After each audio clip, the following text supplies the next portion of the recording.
In the news tonight, Chief Justice Ahmed Hlayel announces that tomorrow will end the Hijri month of Sha'ban and Thursday marks the first day of the holy month of Ramadan.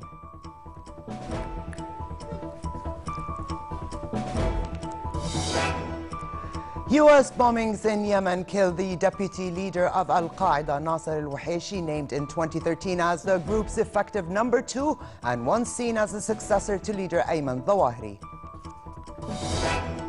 And UN Special Envoy to Syria, Staffan de Mistura, meets with the Syrian president in Damascus as he continues to struggle to find common ground to end the conflict in the country.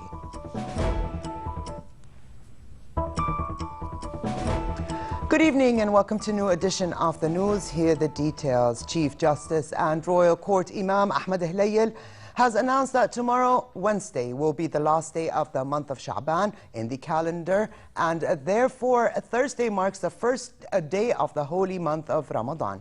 He made the announcement during a ceremony organized by his department to cite the advent of the holy month in the presence of the Minister of Awqaf and Islamic Affairs, Hail Dawood, other cabinet members and parliamentarians, Jordan's Mufti, as well as a number of Muslim scholars. Ramadan Kareem to all. Prime Minister Abdullah Mansour said his government is closely monitoring measures taken by various authorities to prepare for the holy month of Ramadan to ensure availability of basic commodities in sufficient quantities at affordable prices to citizens. Mansour said his visit aimed to follow up on preparations for the increased demand on foodstuffs and commodities, voicing satisfaction at the readiness of the relevant markets. Amman Mayor Aqil Biltaji, who heads the Central Markets Board, said the Greater Amman municipality had set up popular markets across the capital to serve as additional outlets for citizens during the month of fasting. Also here in Amman, Her Majesty Queen Rania joined young Jordanian volunteers at Ras Al Ain Gallery and Hangar, who will be carrying out a number of activities during the holy month. Queen Rania joined the volunteers as they prepared food packages to be distributed to underprivileged families throughout the holy month. Since its establishment, the group Jordan Volunteers has organized more than 535 events with the participation of 31,000 volunteers and launched 12 different initiatives across the kingdom. Her Majesty expressed her deep pride in the work they do to help out their communities. She noted that individuals' efforts might seem trivial, but when they collaborate and build partnerships among each other, their work would have a significant impact. The White House said U.S. bombings in Yemen killed the deputy leader of Al-Qaeda, Nasser al-Wuhayshi, once seen as a successor to leader Ayman al-Zawahiri. A Yemeni in his late 30s, al-Wuhayshi was named by Zawahiri as Al-Qaeda's effective #2 in 2013. With a $10 million prize on his head offered by U.S. authorities, Wuhayshi was also leader of Al-Qaeda in the Arabian Peninsula, and his death is believed to potentially weaken the group. Al-Qaeda also confirmed the report, and a senior member said in a video statement posted online that Wuhayshi passed away in an American strike which targeted him along with two of his Mujahideen brothers. Meanwhile, and as violence escalates in Yemen, the International Committee of the Red Cross is hoping that UN-sponsored peace talks might lead to a humanitarian truce in the country. More than 2,600 people have been killed since the Saudi-led coalition began military operations in Yemen during 11 weeks of airstrikes against the Houthis to restore the exiled president to power. Regional Director of the International Committee of the Red Cross for the Near and Middle East, Robert Margini, said violence is increasing everywhere in Yemen and hopes of a humanitarian pause could be negotiated in Geneva. It's been 80 days of chaos, death, destruction in Yemen. And ahead of the holy month of Ramadan, there's really little hope for the people of Yemen. And at the end of the day or the week, whether a humanitarian pause is negotiated or not, and we really hope that this might be an outcome of this week, we have one main message here. The humanitarian work must go on, with or without humanitarian pause. In Iraq, Daesh terrorists killed 10 members of the security forces in towns in western Anbar province. The terrorists fired mortar rounds and rockets towards the town of Amiriyat al-Fallujah, killing 5 policemen and wounding 6 others. According to police sources, in the town of Abu Ghraib, they attacked a Humvee vehicle, killing a soldier and wounding 4 more. And elsewhere in the town of Karma, a suicide bomber in a car killed 4 soldiers. Anbar is now the focus of the Iraqi government's efforts to stabilize Iraq, as it also battles Daesh, which is trying to control the country's biggest refinery near the town of Biji, north of Baghdad. And over to the Syria crisis, and UN Special Envoy to Syria Staffan de Mistura continues his struggle to advance a proposal that would freeze fighting in the northern city of Aleppo and find common ground among the parties to end the conflict in Syria. Today he held talks in Damascus with Syrian President Bashar al-Assad. During his talks on Friday in Vienna with the Austrian foreign minister, de Mistura said Assad must be part of the solution for ending the violence in the country. Here's more. UN Special Envoy to Syria Staffan de Mistura met Syrian President Bashar al-Assad in Damascus. De Mistura arrived yesterday for a 2-day visit as he continues his effort to find common ground among all interested parties to end Syria's civil war. The same day, more than 30 people were killed in the most lethal rebel bombardment in the city of Aleppo since Syria's conflict started more than 4 years ago. De Mistura called on the shelling and indiscriminate attack on civilians. Syrian President Bashar al-Assad told de Mistura the world needed to recognize the threat of terrorism and prevent foreign states from arming insurgents. The British-based Syrian Observatory for Human Rights said 34 people were killed, including 12 children, and about 190 were wounded in the bombardment by rebels who are seeking control of the city. The attack targeted a mosque where children were taking religious lessons, as well as other neighborhoods. In a statement published on Sunday, de Mistura's spokesperson said the envoy had decided to respond to an invitation by Syrian government to visit the country. He is expected to raise with the Syrian government the issue of protecting civilians in all circumstances. De Mistura began the talks last month, saying he expected to meet 40 or more delegations for one-on-one discussions in Geneva, including Syrian officials, opposition and civil society representatives, and representatives of government in the region and with influence in the conflict. Diplomats said that by summoning some people to Geneva, de Mistura would be in control of the process and the talks would be on neutral ground. However, the main Syrian political opposition group refused to come to meet him, inviting him instead to meet them in Istanbul. Faraj Louni for the News at 10. Turkish soldiers yesterday arrested 5 Daesh terrorists who crossed into Turkey. Security officials reported the arrests today, saying the men were trying to cross over from the Syrian town of Tel Abyad. They were taken to counter-terrorism division at a police station in a province in the southeast. Syrian Kurdish-led forces captured Tel Abyad from Daesh yesterday and now effectively control some 400 kilometers of the Syrian-Turkish border that has been a conduit for foreign fighters joining Daesh. Over the past 24 hours, the U.S. and allied forces have staged 25 airstrikes in Iraq and Syria in the latest round of daily attacks on Daesh terrorists. The strikes included one near the Turkey-Syria border, where Kurds have pushed back against the group and cut a main supply route. In a statement, the Joint Task Force said 5 airstrikes near Tel Abyad hit Daesh units and destroyed vehicles. Similar targets were hit near other Syrian cities of Raqqa and Kobani, while 16 other strikes in Iraq hit Daesh tactical units, vehicles, fighting positions, and a rocket system. And here at home, a source in the Jordan Armed Forces headquarters said a man was killed as he tried to cross into the Jordanian border from Syria this morning. The statement said at 5:30 a.m., border guard radars detected the infiltration attempt as the man tried to illegally cross into Jordan. Border guards followed rules of engagement, which led to the death of the man.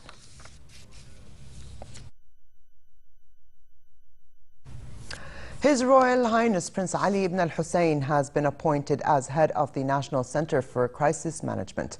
A royal decree was issued naming His Royal Highness the president of the National Center for Security and Crisis Management.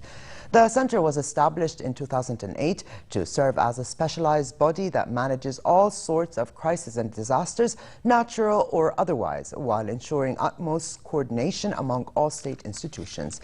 The center leads national efforts in foreseeing and confronting economic, social and security threats, especially in light of ongoing regional challenges. An Egyptian court sentenced former President Mohamed Morsi to death over a mass jailbreak during the country's 2011 uprising and issued sweeping punishments. The general guide of the Muslim Brotherhood, Mohammed Badia, and 4 other Brotherhood leaders were also handed the death penalty. More than 80 others were sentenced to death in absentia. Judge Sha'ban al-Shami said the Grand Mufti, Egypt's top religious authority, had said in his opinion that the death sentence was permissible for the defendants who were referred to him. These sentences were part of a crackdown launched after an army takeover in 2013 following mass protests against Morsi's rule. France, Italy and Germany agreed to join forces to identify migrants arriving by sea and to swiftly relocate them across the European Union or send them back to their home countries if their claims for asylum in Europe are rejected. Ministers from the 3 countries put on a show of unity after the arrival in Europe of thousands of migrants who make perilous Mediterranean crossings from Libya, strain the resources of Italy and Greece, and raise tensions with northern European states that are at the destinations of many migrants. Here are the details. As European ships rescue another group of migrants stranded in the Mediterranean, European ministers meet in Brussels to decide what to do with them. More than 100,000 immigrants have sailed into Europe so far this year, a wave that has crashed mainly on the shores of Greece and Italy. The cost of rescuing, processing, and resettling all those refugees is taking a toll on the 2 countries' economies. They're pressing their European partners to shoulder more of the burden. But Eastern European governments say they're already struggling to deal with refugees from Ukraine. Britain is opting out of the plan altogether. The European Commissioner for Immigration says the EU should return migrants who are simply looking for work and accept only those from dangerous areas, such as Syria and Eritrea. He says that should help turn the tidal wave of refugees turning up on European shores. But as the ministers argue, the migrants continue to come.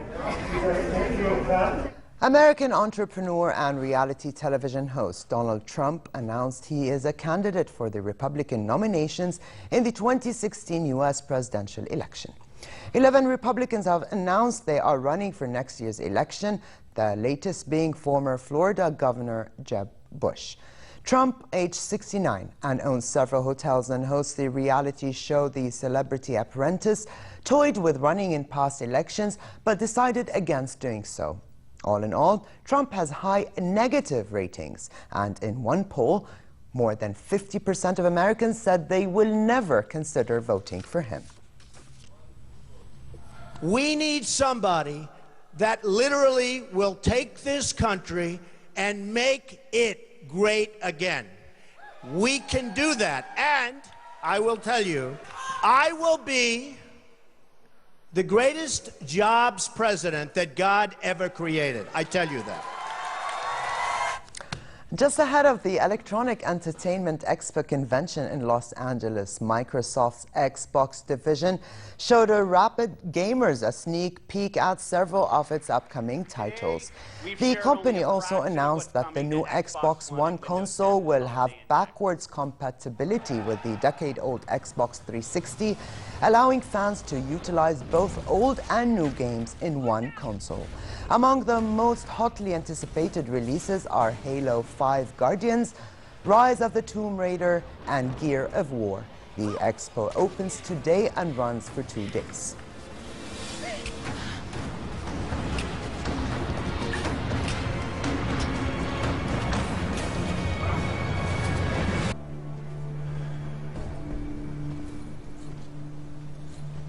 Looks like it went this way.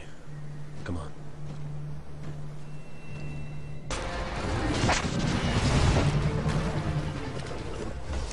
And to the world of fashion, British fashion brand Burberry unveiled their Spring-Summer 2016 collection entitled Straight Lace for both men and women.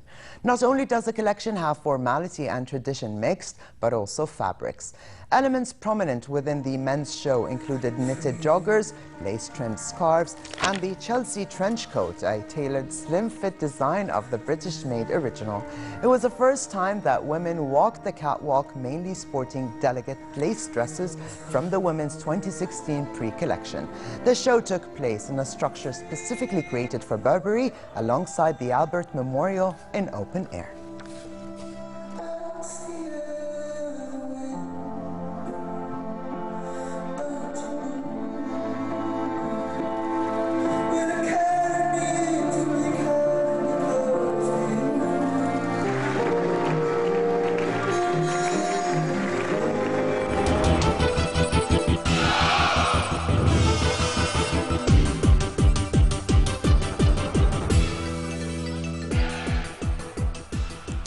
Second seed Kei Nishikori of Japan reached the second round of Germany's Halle Open after beating Austrian Dominic Thiem in 2 sets. Playing his first match on grass this season, Nishikori broke Thiem's opening serve, but the Austrian broke back to level. But it wasn't long before Nishikori took the set in the tie-break. The 1 hour 51 minutes match ended with Nishikori winning 7-6, 7-5.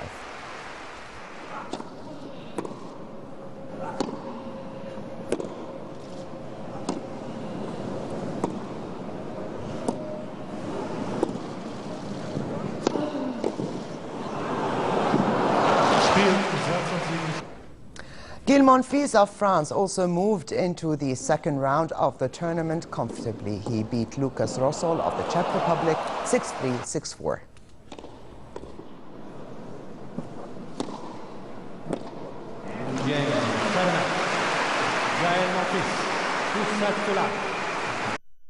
Serb Sinisa Mihajlovic has been appointed the new coach of AC Milan, replacing Filippo Inzaghi, who was sacked today from the Serie A club after a disappointing season which saw Milan finish only 10th.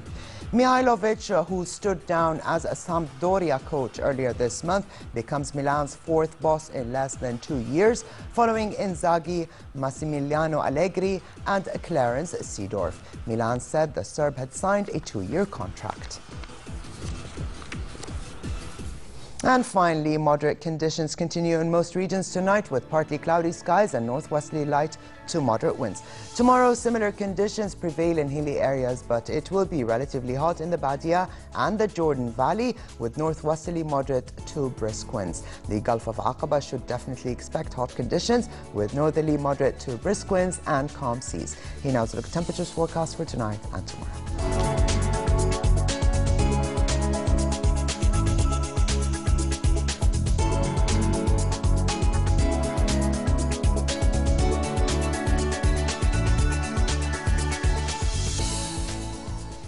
And to close, here's a reminder of the day's top stories. Chief Justice Ahmed Hlayel announces that tomorrow will end the Hijri month of Sha'ban and Thursday marks the first day of the holy month of Ramadan.